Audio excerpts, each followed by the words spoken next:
On va débuter ce séminaire. Donc, bonjour à tous et merci pour votre présence.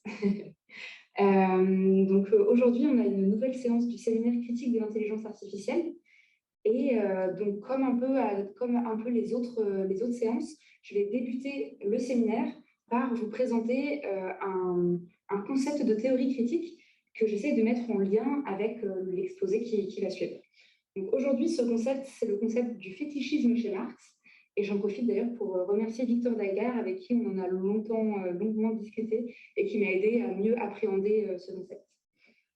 Donc, comme à mon habitude, je vais débuter cette introduction en invoquant Kant, tout simplement parce que Kant a été un peu le précurseur de la théorie critique, tel qu'il a développé la théorie critique dans ses trois critiques.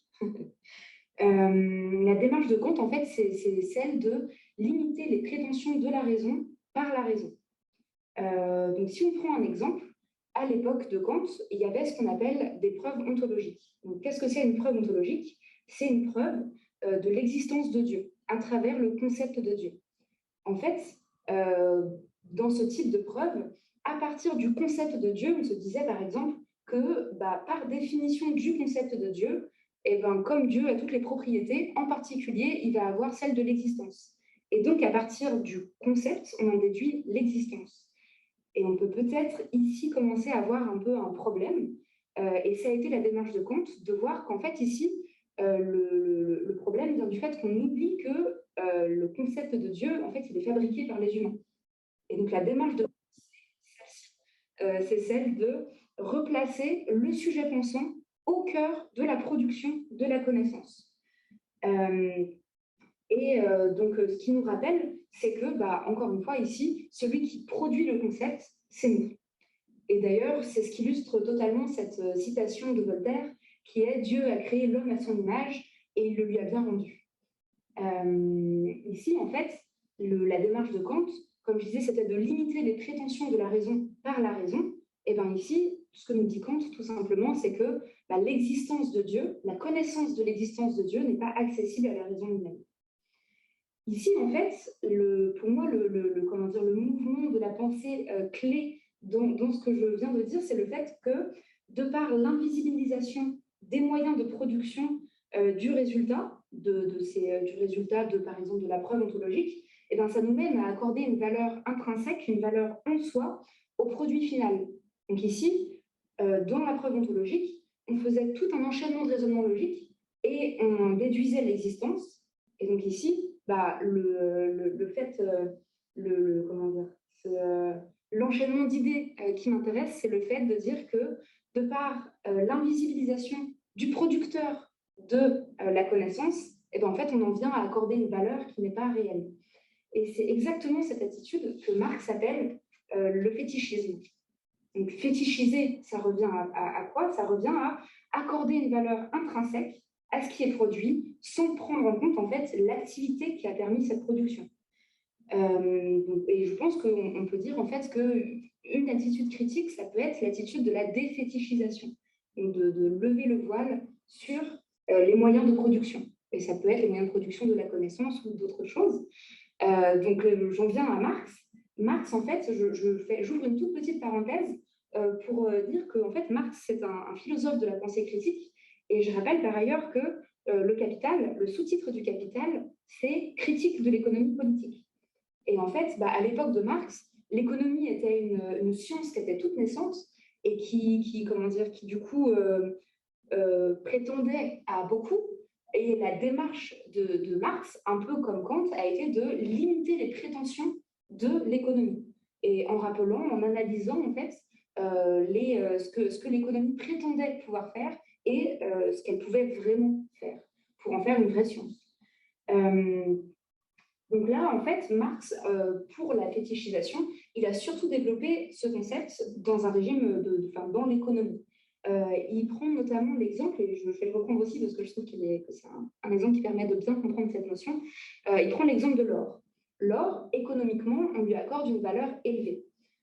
Et en fait, qu'est-ce que ça traduit? Ça traduit juste le fait qu'il faut mettre en œuvre beaucoup de moyens de production pour extraire de l'or, et beaucoup de manœuvres humaines, beaucoup de travail humain. pour produire de l'or. Et qu'est-ce que c'est que fétichiser? C'est oublier ces moyens de production et croire que l'or a une valeur élevée en soi, en oubliant les moyens de production. Alors que, par exemple, l'air n'a pas de valeur économique, mais tout simplement parce qu'on a juste besoin de respirer pour y avoir accès avec les moyens de production derrière, et le travail humain sont inexistants. En fait, voilà, la manière en économie dont Marx définit le fétichisme de la marchandise, c'est le suivant, c'est ce qui nous amène à accorder une valeur en soi à une marchandise, alors que, encore une fois en économie, la valeur vient essentiellement du temps de travail humain qui est cristallisé en elle. Et enfin, pour rattacher, pour revenir sur la thématique de ce séminaire, qui est donc l'intelligence artificielle et le numérique, eh ben, qu'est-ce que ça donne le fétichisme appliqué aux données, par exemple? Eh ben, je pense que, par analogie, on pourrait dire que le fétichisme appliqué aux données, ça nous mène à l'invisibilisation des moyens de production de ces données, et notamment celle des travailleurs qu'il y a derrière. Ça nous mène aussi à donner une valeur de vérité, une valeur d'apparente neutralité de la représentation du réel que nous proposent ces données, en oubliant ceux qui les a produits et ceux qui les ont produits. Je renvoie notamment à Antoinette Rouvroy et à son concept de nouveau régime de vérité que nous apportent ces données, si jamais vous voulez explorer un petit peu ces idées. Enfin, je vais laisser la place à mon intervenante, donc Paola Tubaro. Merci beaucoup d'avoir accepté de venir aujourd'hui. Donc, Paola Tubaro, tu es économiste et sociologue, chercheuse au CNRS, et tu travailles au LISN, donc le Laboratoire Interdisciplinaire des Sciences du Numérique. Et tes axes de recherche sont l'économie des plateformes digitales, les réseaux d'approvisionnement de l'industrie de l'intelligence artificielle et le rôle du travail humain dans l'automatisation, et aussi également tous les enjeux éthiques liés à ces problématiques. Je te laisse la place, et si jamais tu veux rebondir sur des notions que j'ai essayé d'exposer, n'hésite pas. Très bien. I plan to speak in English, but I'd like to first make sure that that's fine for everyone.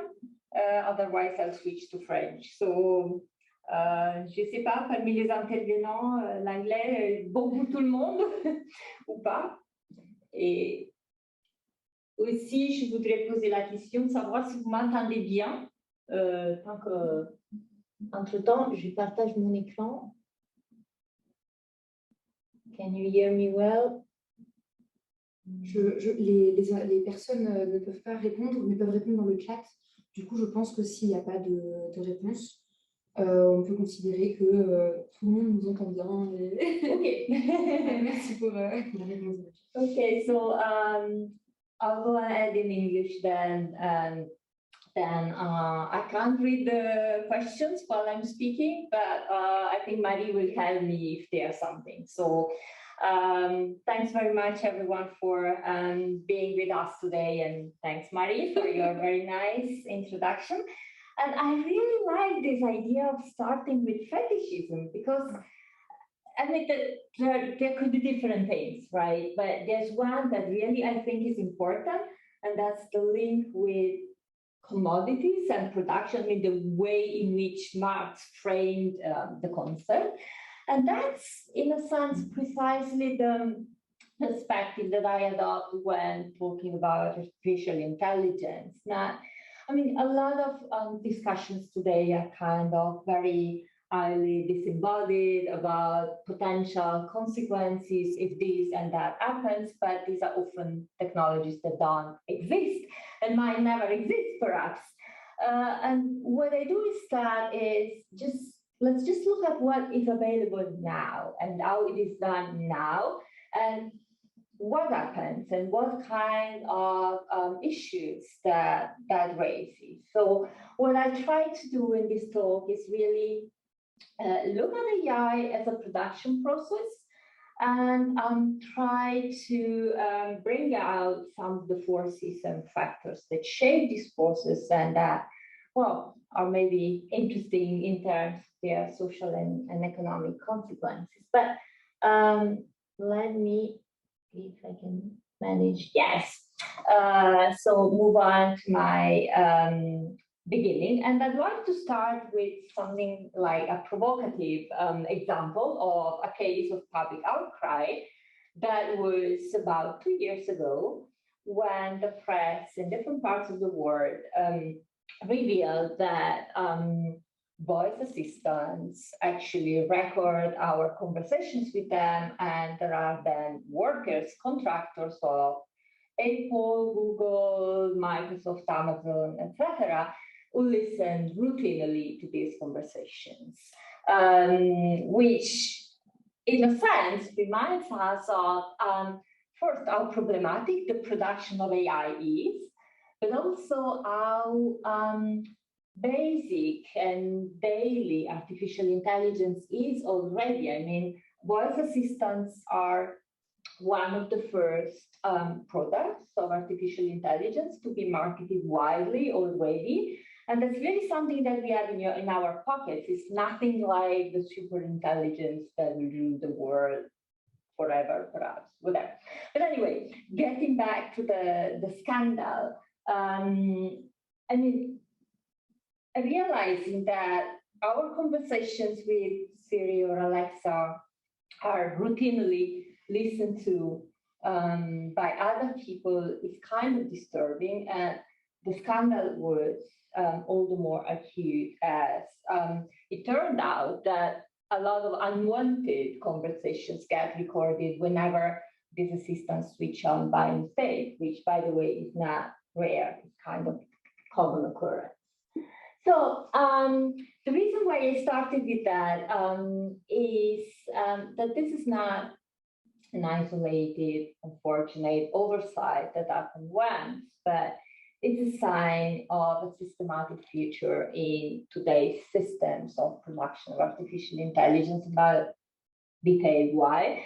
But before that, I'd like to really clarify where I'm heading, so you know what the end of the story is from the beginning.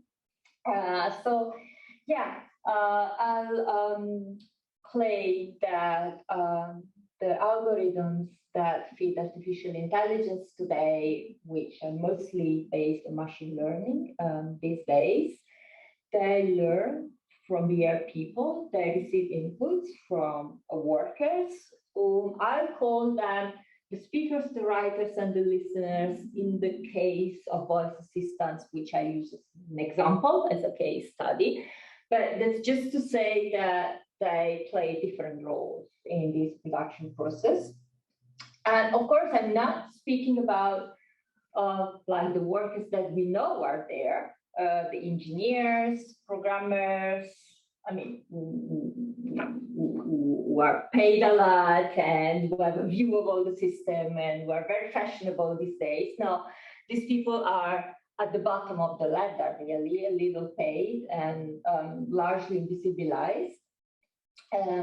I'd love to show how they form part of supply chain that extends globally and basically thrives on existing economic and power inequalities within and across countries. And I want to play a little bit with this idea of humans with their intelligence feed into artificial intelligence, and this is done through machine learning, but then there are also humans that teach machines. So to discuss a little bit, now of course it's more complex than that, but I'll use that analogy a little bit to discuss what skills, what humans are playing a role here, and how their skills and learning do exist, but remain largely unacknowledged. And I'll conclude by arguing that if we want to develop an ethical AI or good AI, unfortunately, there are lots of efforts that go in that direction today, but they should include this element, which is not currently the case. So that's basically the story I'm going to tell. And yeah, I'm a sociologist, I'm an empirical researcher, so what I'll say will be based on field work that I've been conducting in the last 3-4 years. And what I show is based primarily on two studies. One that my team and I conducted in France between 2017 and 19. And we mostly use online questionnaires that we distributed to AI workers, about 900 responses, and in-depth interviews with a subsample of them. And then I'll also use data from a study of the same type of workers, but this time in Spain and Spanish-speaking Latin America, which we conducted last year, mostly, where we did online questionnaires and follow-up in-depth interviews with some of the respondents. Right, so just to begin, it's useful to briefly recall how artificial intelligence is produced today. The contribution of human workers, of which I will discuss a bit more, is often referred to in the industry as the human in the loop, to signify a division of labor where there's a combination of human and automated inputs. So I said very briefly earlier that the development of AI today is mostly based on machine learning, which means, in a nutshell and in a way that the specialists among you won't find very precise, but never mind. It basically means that you don't program every step, but that patterns are inferred from data, from usually large masses of data. And this basically means that this production process starts by inputting data into the system. And then these data very often need to be made treatable, need to be enriched, sorted, cleaned, made usable, annotated for at least the most widely used variant, which is supervised machine learning. And then they're used to train an algorithm, which, if it's a voice assistant, we learn to recognize our questions about when will the rain stop, for example.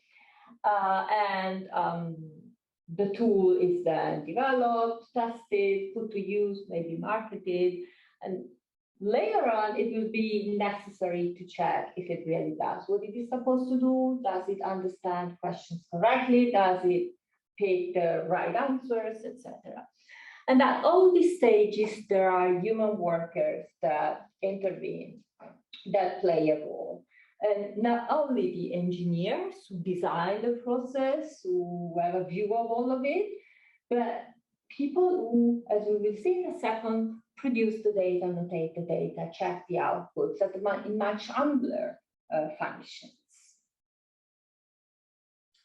So if we take the example of voice assistants, well, the first step in putting raw data is giving examples to the voice assistants of, for example, how to ask for the weather. And there might be different ways in the same language of asking about the weather, or the same questions might be asked by people with different voices, feminine, masculine, old, young, whatever.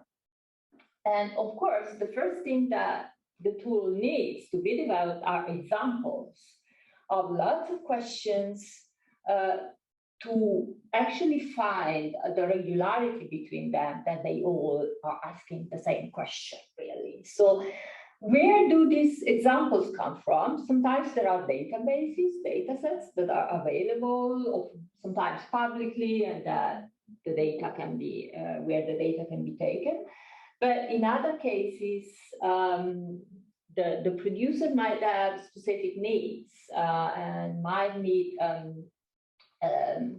newer data, or with different accents, or for different whatever. And for that, they might pay people to produce this data. So this is the role of workers who might hold the speakers, those at the very beginning of the production process, who do tasks like those that you see here in the slide, like reading aloud a sentence or some sentences and recording their voice. And it can be sentences as simple as hello, what time is it? Or how old is Dolly Parton? Then, as we said, this data need to be improved, annotated, and this is also done by humans. So if we stick to the example of voice assistants where the raw data are recordings, then the first thing that is needed are transcriptions. So to associate a sound to a word, and then a word to a meaning, of course. And so, yeah, to some extent, this is a task that can be automated, but not entirely. And there are still lots of humans who do that by hand, or who add qualities, comments to the recording, like what type of voice did it sound, sad or happy, was there any background noise, was the sound good, whatever. Because this is useful to help the tool to improve. So I call them the writers, those who write either transcriptions or annotations. And then once the voice assistant is put to use, then we need to ensure that if we ask about the rain or the weather, it gives an answer that makes sense. And that's what the press scandal I referred to at the beginning was about. People who might call them listeners, whose job is literally to listen to bits of conversations that we can have with our voice assistants and make sure that the understanding was correct. What you can see in the slide are two pictures that were taken by a worker we interviewed and who did this type of activity. And so on the left, that's what the assistant she was working for had automatically transcribed, and on the right, it's her correction. And I don't know if you can read because the picture is not too clear, but if you look at it, the automated transcription mentions me suicider, commit suicide, so something very serious. Fortunately, it was a mistake.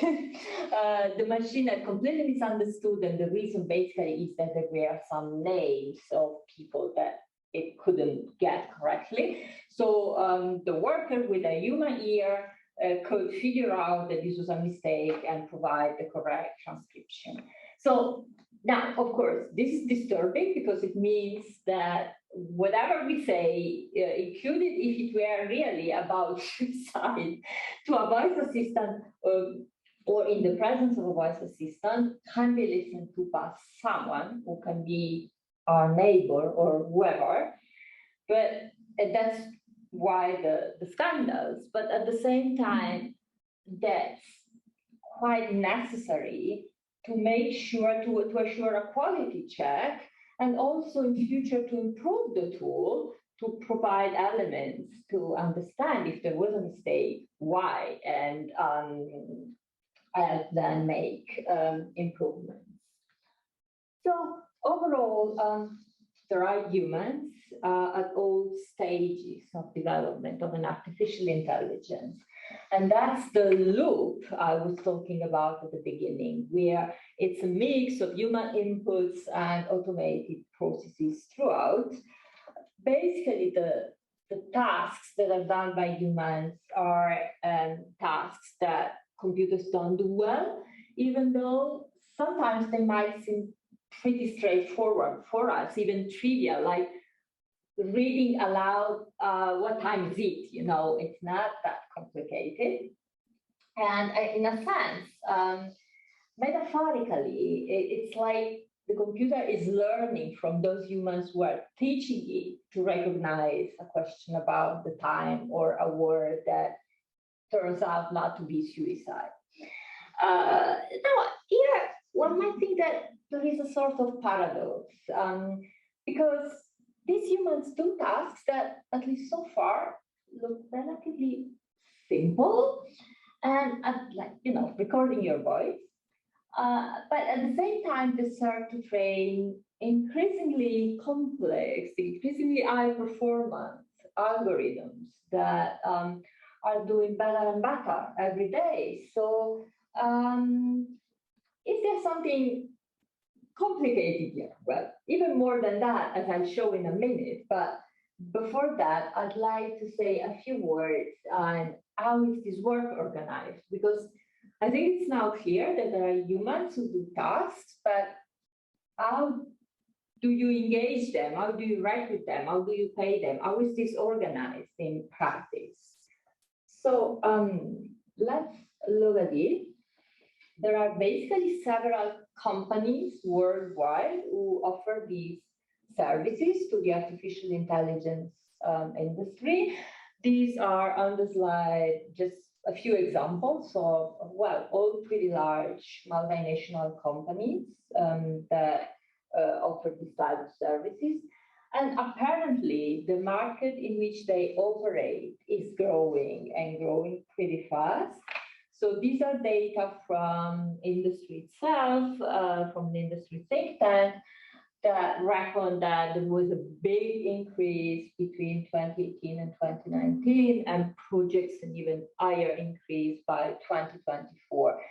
Although there is work toward automatization of part of these tasks, they say very clearly that the human in the loop is not going away anytime soon for labeling and quality control.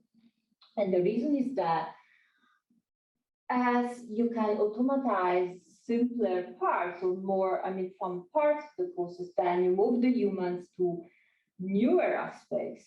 For example, if you are talking about still voice assistants or other language-related kind of tools, to new languages, or maybe to new accents, or maybe to different populations that weren't very well understood before, or rare occurrences more generally. So you switch the humans to wherever they are needed. But as the tools expand, they become more powerful. You need more humans to train them for their new tasks, basically. And so this work is usually organized, is usually referred to as micro work, because the tasks that these people do are fragmented and standardized.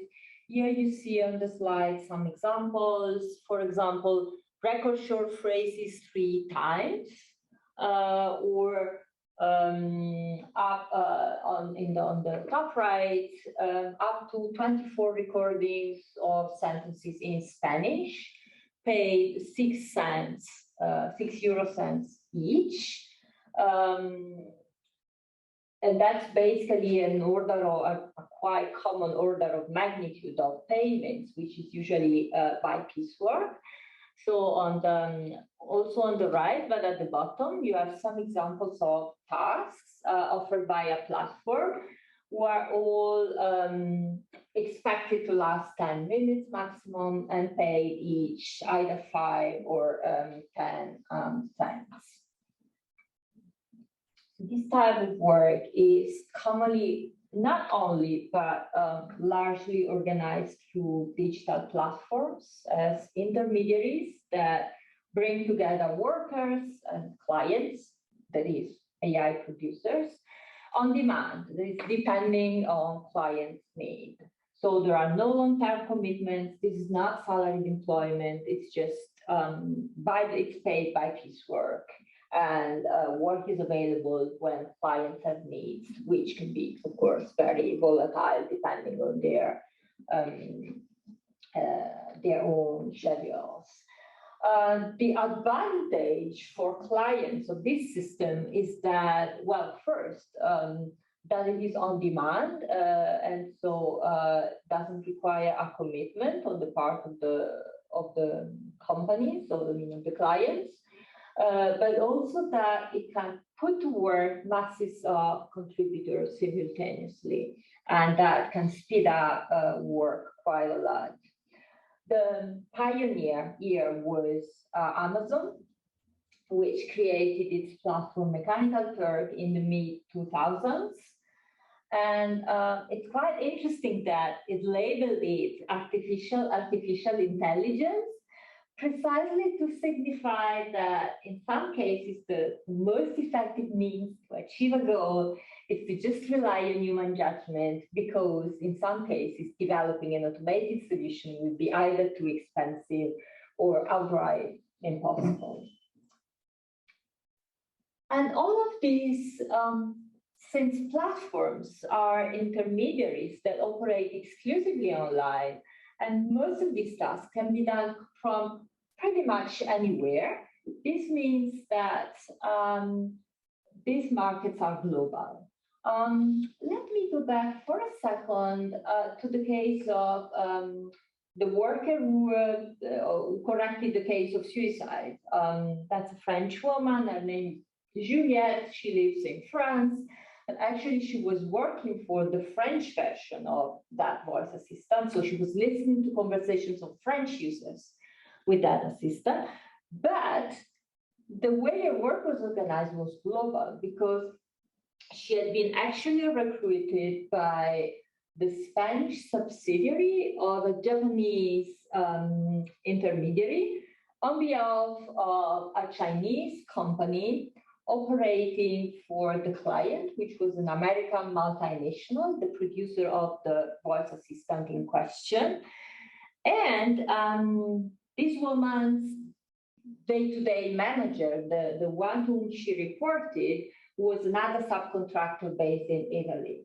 So, you know, she was in France, worked from home for a French product, but the organization of her work spanned 3 continents, basically. And Juliette did that from France. But in some cases, it can be cheaper to just outsource the work to countries where labor is less expensive. And so, for example, if we are still talking about language-related applications, as voice assistants can be, but not only, you can find workers if you are a startup from France, for example, you can find workers in Francophone Africa that cost you much less than someone who is in France, of course, even paid by piecework. And now there are 2 PhD students from our team who are doing fantastic work on Madagascar, where a lot of French AI production is outsourced as far as the data work is concerned, data production, data annotation, even real-time corrections of AI tools that don't always function very well. It's actually done by hand by people in Madagascar. And sometimes you don't even need cultural or linguistic similarity, because for some applications, it's just not necessary. And you just go wherever it's cheaper. Now I've been working for 2 years now on a fascinating case, that's Venezuela. So Venezuela, unfortunately, is affected by a very serious economic and political crisis. They have hyperinflation at like 3,000%.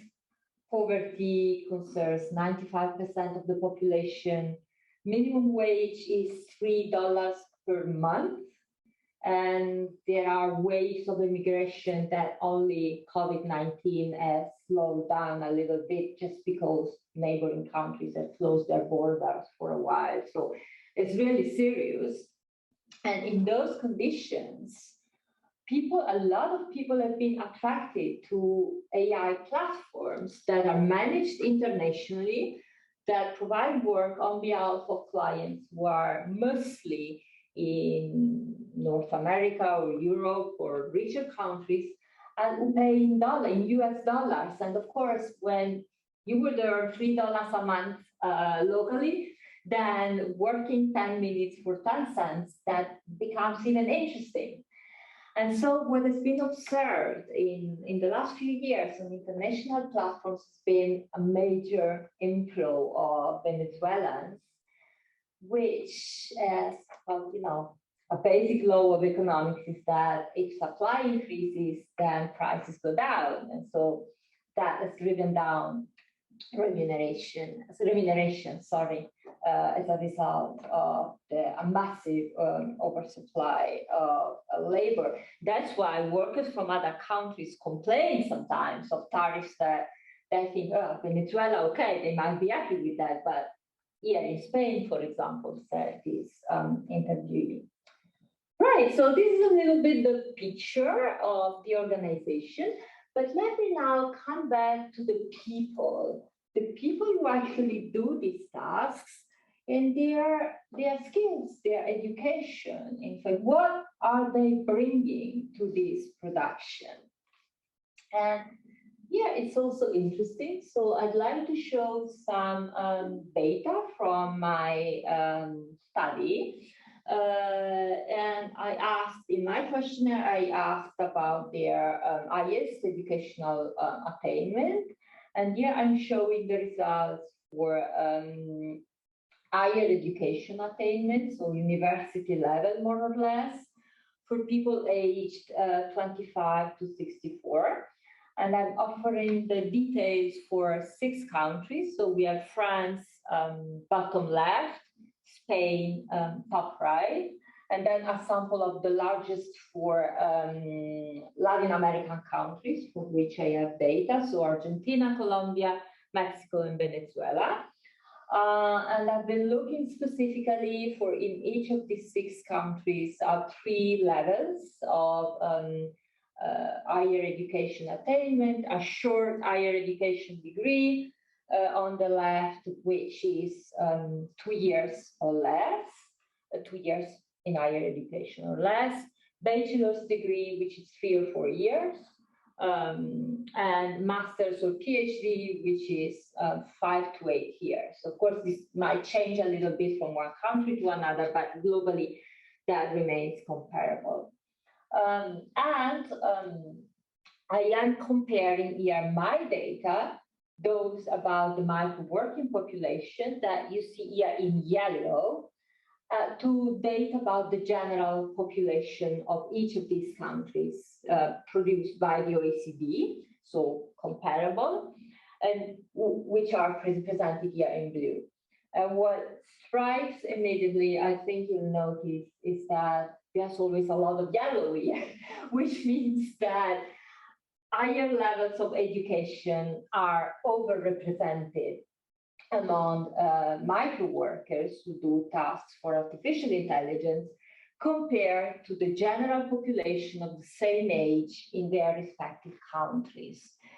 And even though there are overall fewer people with master's or PhD degrees in the Latin American countries represented here compared to the 2 European countries, but overall, the gap with the general population is larger in Latin America.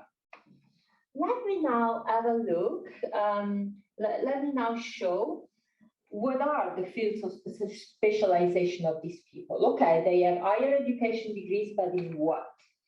So now I'm showing data for just the micro workers. So the people who participated in my studies, who do tasks for AI, to whom we also asked, what is the disciplinary specialization of your highest degree? So you have Latin America on the top, Spain in the middle, and France at the bottom. And the results are in percentage. So you notice that the SSH, so social sciences and humanities, the light blue ones, are about 1/4 of all our micro workers in France and Spain, a bit less in Latin America. But then we have a large chunk of people with economics and business degrees. These are the darker blue ones, especially in France, they are quite numerous. Then we have quite many computer scientists, that's the dark orange. Engineering, we have quite many, especially in Latin America. These are the orange or dark yellow. Natural sciences, these are the yellow ones. They include everything, math, physics, biology, and health as well. There aren't too many now, by the way. And then there are a few others or not clearly attributed. But overall, what strikes here is that in all three country groups, we have more than half of the people who do tasks for AI who have precisely the skills needed to understand either the technical aspects of AI or its commercial value. It's economics, business, engineering, computer science. And we might include some of the science as well. So yes, there are some little cross-country differences, more economics and business in France, more engineering in Latin America. But something that is really interesting, I went to look at UNESCO data for fields of specialization of people who graduate from schools, and it turns out that Latin America is not a country, it is not a place. I mean, the countries in Latin America are not places that produce a lot of engineers. There are, in proportion, much fewer than in lots of other countries. So what does this all mean, in fact? Well, in emerging and lower income countries like those in Latin America that I've been studying, where access to university level education is relatively more limited than in Europe, it's largely within this elite, the people with this opportunity, that workers are recruited for the needs of the artificial intelligence industry. There's a significant human capital from precisely the countries in which it is scarce that is put to use, that is put to serve the learning of machines, in a sense. So it's these systems, these human-in-the-loop systems, draw on the human skills produced by the educational systems of lower income and emerging countries to serve the needs of clients, artificial intelligence producers who are mostly in higher income countries. And in a sense, I call it a form of invisible brain drain because the system stretches across borders, as we saw before. And it's a form of brain drain that doesn't require physical migration. And so it happens despite any restrictions to migration that might be in place for different reasons. Now, of course, this is a positive aspect because it's a way to provide earning opportunities to people in countries where there are fewer alternatives, like Venezuela, right? So this is good. But in a sense, there seems to be a mismatch between the high level of education of these workers and the fact of doing tasks like recording their voice, asking what time is it. So, you know, and paid by piecework for a few cents. So this is the problem in a sense, and it's a broader problem that in a sense interrogates the salary institution more broadly as you know it, with its usually established link between education levels and at least expected earnings, because this is not happening here apparently. And I'd like to go deeper into this question by showing to you, discussing with you what people themselves think about that. So these are extracts from interviews. And when you talk to migrant workers, their first reaction is to say that these tasks are silly. I mean, this word was said by one of the interviewees. Or, for example, here you have the example of Diana, who is an art student from Lima in Peru, who migrant works quite a lot to pay her tuition fees and actually to support herself. And she quite immediately said, oh, the platform doesn't need a lot of science. It's not that complicated once you get to grips with it. But once you get them to elaborate a bit more on what they do, you discover that, in fact, they do think that you need abilities to do that. one very basic thing is understanding English, because if most tasks come from North America, they don't necessarily get translated specifically into Spanish, which is the language of most of my interviewees. We also need to be quite good with search engines or with different tools that come with your computer. Make sure that you can use your recorder in a way that the sound isn't too bad at the end, because otherwise you won't be paid. And sometimes what I found really interesting is that sometimes extra skills are put to use even though clients don't necessarily ask for them. And I'd like to cite two examples. One is Hugo, who is an engineering student from the Dominican Republic, and who told us in an interview that he always likes checking the coding of tasks before doing them. And he does that for a clear reason, which is that if there's a bug and he does the task and he doesn't get paid, then he will waste his time. But he also told us a story. He said, just the other day, I noted a bug in a task, and I alerted the customer, and they were very happy. They thanked me, and they sent me a bonus. So it was like, somebody was very happy and very proud of that. And then another interesting case is that of Jonathan. So Jonathan is a complicated case. He graduated in industrial engineering. Lives in Colombia, but it's actually Colombian, but he lived long in Venezuela and moved back to Colombia when the crisis started. And at least at the time we interviewed him, he was working in the family business, which was basically shop selling motorbike parts, and he might have worked in his spare time. And he said that the tasks he liked most were those consisting in testing mobile or software applications. And he felt like, no, I feel like they are somehow close to my profile because, I am an industrial engineer. I know how to evaluate systems. I did that in my previous job. So it's like something that makes me feel closer to my professional identity. And some tasks are not even so simple. And at the beginning, I was quite surprised to hear a few workers in interviews talk about difficult tasks. Oh, there are some tasks that are difficult. Difficult? Why difficult? And for example, one of the reasons might be that there are instructions with a lot of apparently technical terms in English. So if you're not good in English, you might have a lot of trouble understanding what is expected. Tasks for which you have qualification tests to pass before accessing them.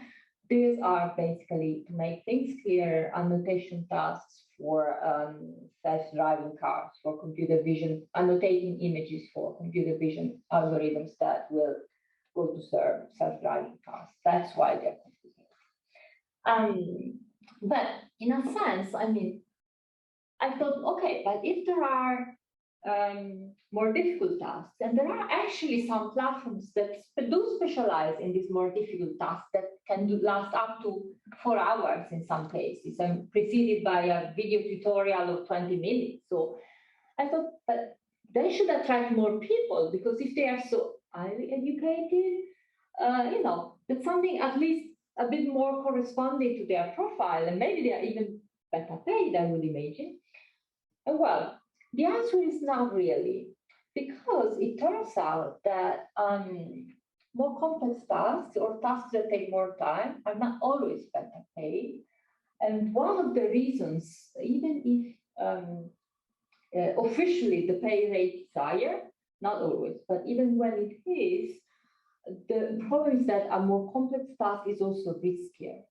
That is, if you do it wrong, it doesn't get validated by the client, so you don't get paid, and you will have wasted 2 hours. If you do a small, silly task that lasts 5 minutes and you get it wrong, you will have just lost 5 minutes. So this is the reason why some people don't actually do them. Here I have a verbatim from Marie, who is a French interviewee. Actually, interesting profile. She teaches English in a school, so she's educated as an English teacher. She lives in northern France with her husband, and she micro-works in her spare time. And she basically was pretty astonished because she told me that she had done some editing tasks that she actually didn't like, because she said, well, my education allows me to do that. But I was thinking, for people who haven't been to university, this is impossible. And even she, with her qualifications, she said, once I gave up a task that consisted in rewriting a description of a toy product for some e-commerce site, because she said it was so tough, it took so much time, so much effort, that I thought it's not worth the while. I prefer to do simpler tasks that I don't have to think about. They're not better paid, but at least I don't bother. So yeah, and there are other reasons not to do more complex tasks that exist that are more specific to parts of Latin America, at least. And they have to do with equipment, quality of connection, and power cuts. Because most of the people we interviewed in Venezuela had very bad internet connection, old or obsolete devices, and couldn't really bad equipment overall, and routinely they experienced power cuts almost daily. So in these conditions, many of them said, I prefer to do a shorter, easy task, so at least I know that if I start it, I'm very likely to be able to get to the end, because starting to work 2 hours and then being stopped by a power cut would be an enormous waste. So there are some tasks that are really impossible if you don't have the right equipment. And then there are other people who have other types of constraints, like Clara from Venezuela, who said, oh, some tasks that require a lot of time and dedication, I can't do them because I have a baby and I need to devote time to it. So she also chose simpler tasks for this reason, actually. And do people learn something of doing this work? I mean, in any workplace, there is some learning going on, sometimes explicitly, sometimes implicitly, but what about this type of work? Well, against all odds, there is workplace learning going on. And even when tasks are simple, people learn how to make them faster and more efficiently. And it's very interesting to hear how they do that. Daniela, who is former auditor in the oil industry in Venezuela, who has moved to multitasking, she said, when tasks are simple, it's all a matter of time. You need to be fast, because if you are not, there is a limited number of tasks. So if you are slow, then there's a lot of competition, that others will do the tasks. And when you finish, they won't accept yours anymore, because the maximum number will have been obtained. So the key thing is to be fast. And when you are a beginner, you don't manage.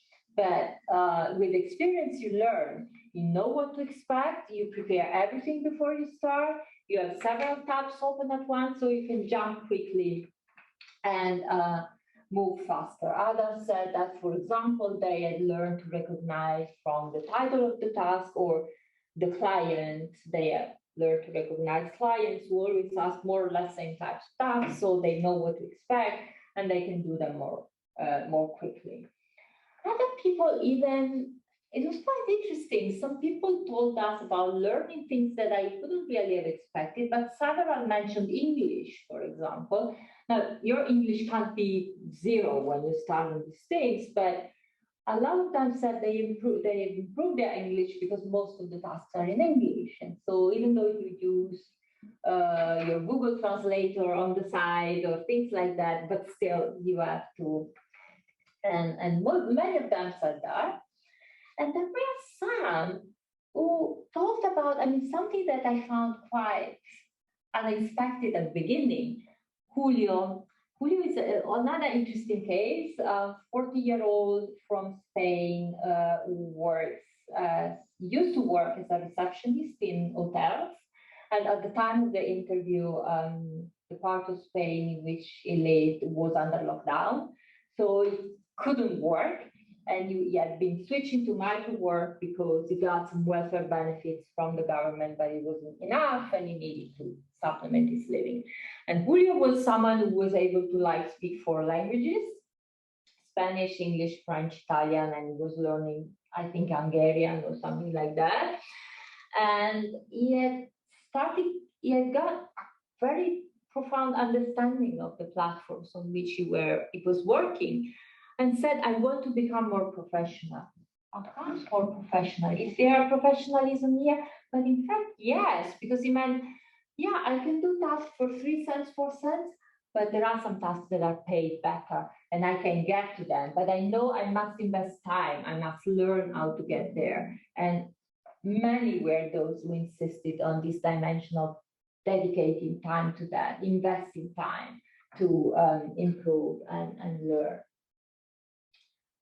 But of course, I mean, in a sense, one might think that artificial intelligence producers can benefit a lot from this workforce, which doesn't seem very well educated, but in fact is. So you pay it as if it were unskilled, but in fact it has a lot of skills. It tells you that you made an error in your code and helps you correct a bug, for example, to take the example we had before. But at the same time, these very qualifications are also one reason why the workers can act to their own advantage. And yeah, I'd like to tell an interesting story again about Venezuela.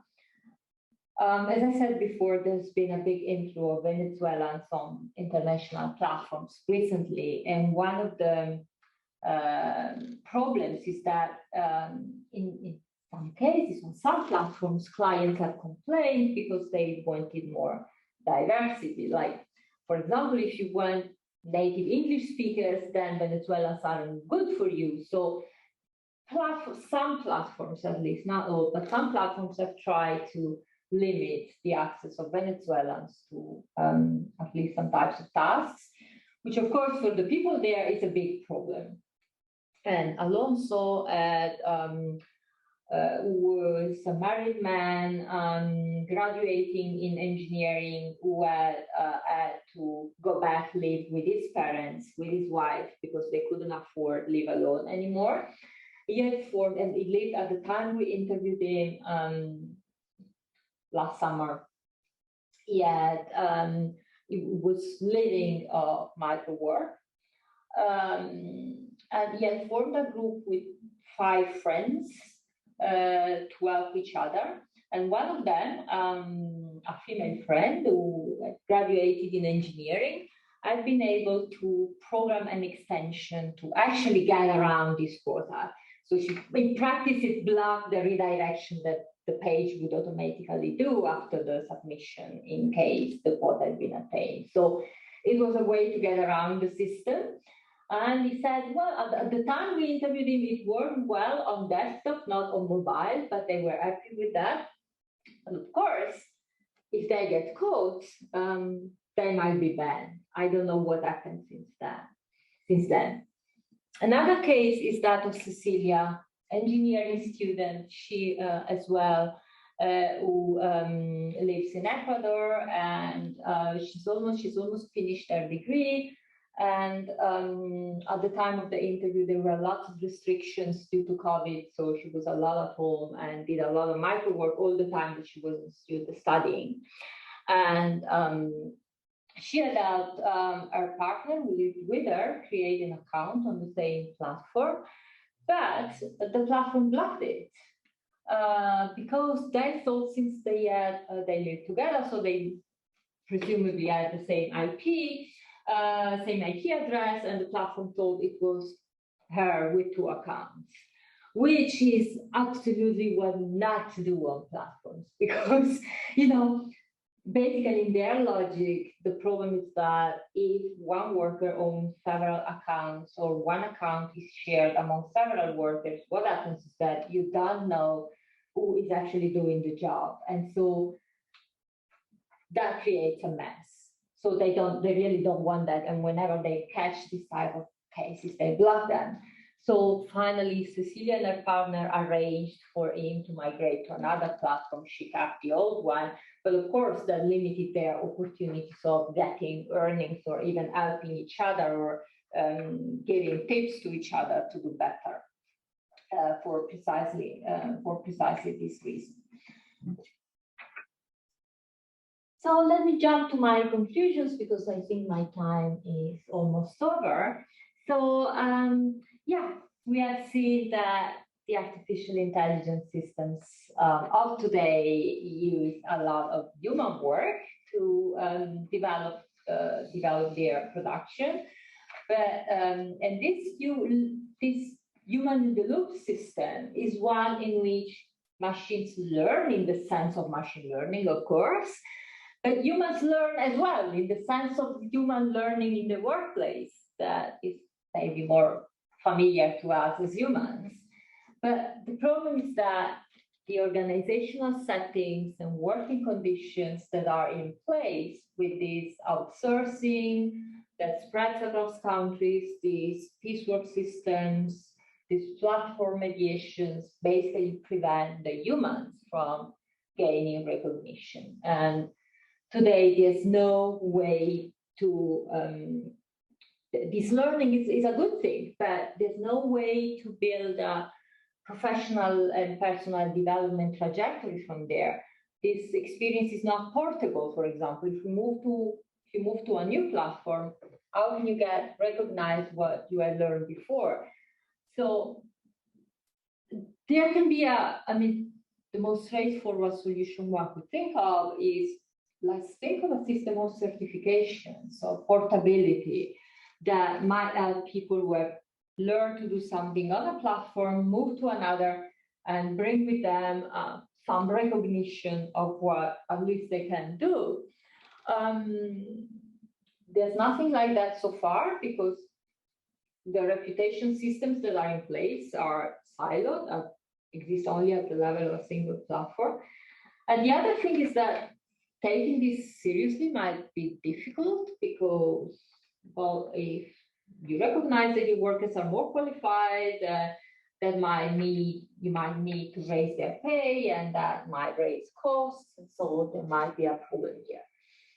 So I think the broader questions should be asked at a higher level. That is, what the level of the transformations of work that are being caused right now by the production process of AI as it is today, with all its limitations, with all its early stage aspects, but without awaiting a massive deployment of robots in our society. There's already something that is happening, and that is challenging, or at least profoundly interrogating our institutions and our systems based on salaried employment, on guarantees, on solutions for workplace learning, for recognition of achievements, etc., etc. And so I think the question behind is really, what type of AI do we want to develop, and at what price, and to what future of work do we want to link it to, in a way that would at the same time protect workers and protect users who, when they learn that their conversations with Alexa are listened to, are not happy, but workers who, when they learn that they get banned because they have tried to get around a quota, are not happy either. So I think that's the broader question, and I'll stop here, and I thank you very much for your attention. Thank you very much. Maybe we can start with the question of the audience. I have plenty of questions. Thank you very much. It was really, really interesting. I don't know. So the microphone of all, or so if someone has a question, I can open your microphone. Just put a message on the chat, and I will activate your micro.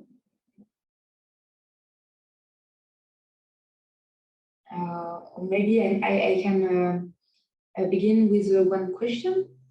The first one is on so why there is this proportion of higher educated people? Why they're overrepresented? Is it by the knowledge of the fact that this kind of work exists, or maybe it's related to the recruiting process? And so another question actually is, what is the recruiting process? Yes, no, this is a wonderful question. Actually, I'm still working at that myself. So what I am now are more hypotheses than final answers. But I would say it's a mix of facts, because some platforms recruit after passing a test, a selection test or something like that. For others, it's much easier. You just register and that's it. Even though then you get more tasks if you have a reputation, so if you have an experience, but for some platforms, you just register and you can start something. But the complication is more having the right tools to understand, to already tell apart the real platforms from the scams, because there are some as well. Figuring out how to get paid, because I mean, the platform pays in dollars. But for example, then they send them to you either via bank wiring, but usually only if you are in the US or some countries like that. Otherwise, it's systems like PayPal and similar. But then if you're like in Venezuela, then none of this works. So you have to engage in a complicated conversion system where passing through the black market in a number of cases, platforms. And so it's kind of not as straightforward as it might appear at first sight to select the right places, figuring out that they really work, then getting paid, and then recovering the money, and all of that. And I think there's my hypothesis, which I'm now really testing. So not a final answer, but it's that there's a sort of selection after people register. Registering is easy, but those who survive are in fact those who are most able to find their way in a kind of complex system with taking into account all these different things and aspects.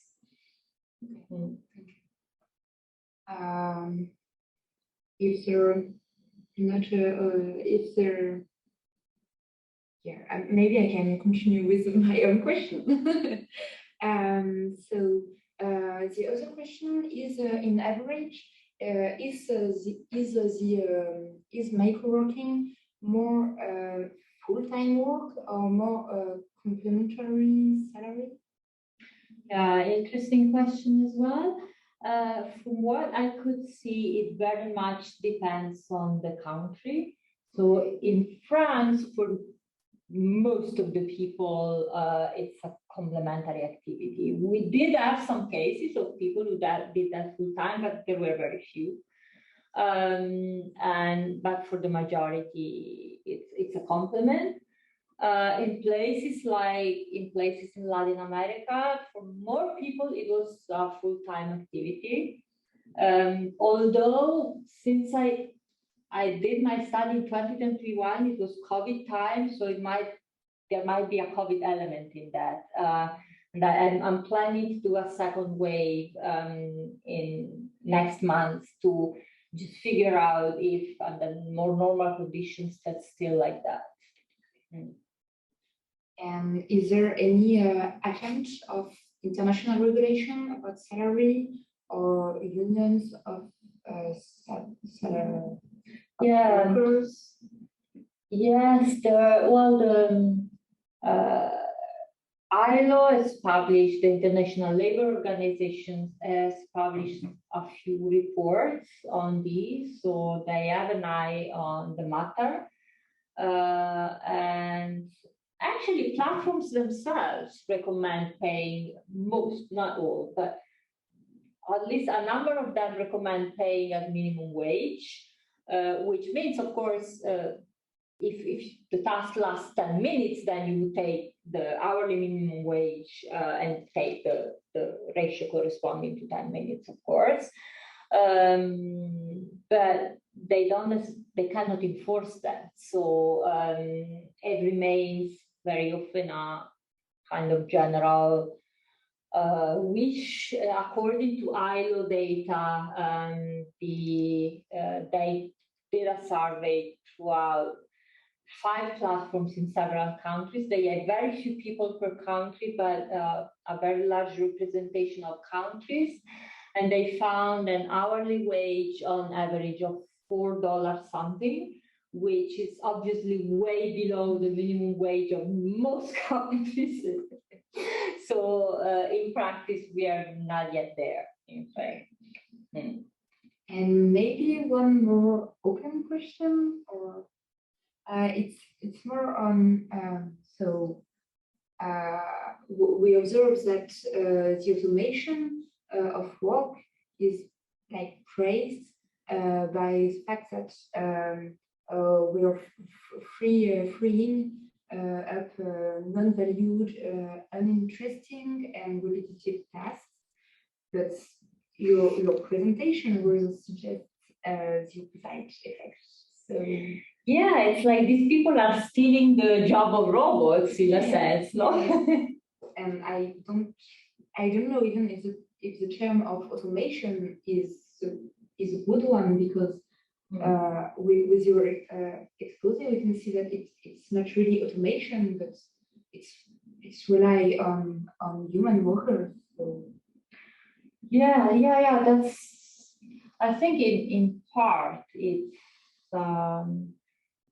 it's also a problem of the hype around AI at the moment, that there's a lot of money pouring in and a lot of dreams that need to be sold, and that creates lots of, I think, misunderstandings and lack of transparency on these issues. That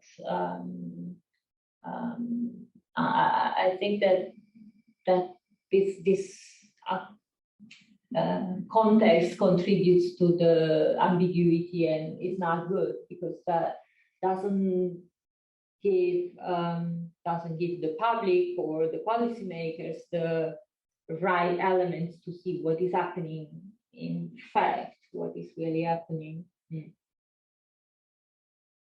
And yeah, it gives me the sense that in a sense the social recognition of the work, and the work is done by workers, goes to automation and to algorithms, and since we all think that it's automated, so the social recognition of work vanish, and so the salary,